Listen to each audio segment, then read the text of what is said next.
Okay, we get a lot of questions about the bent over position, okay? So on our instruction guide, we've got 3 positions of exercise. Straight out to the side. We've got straight out in front of you.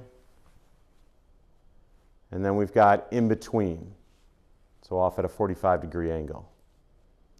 Now, a lot of our advertisements, frankly, have us also, or have people demonstrating bent over at the waist, spinning it in that manner. And that's a great position provided you are not banging your shins. And so some people have a hard time with that, so we did not put it in the instructions.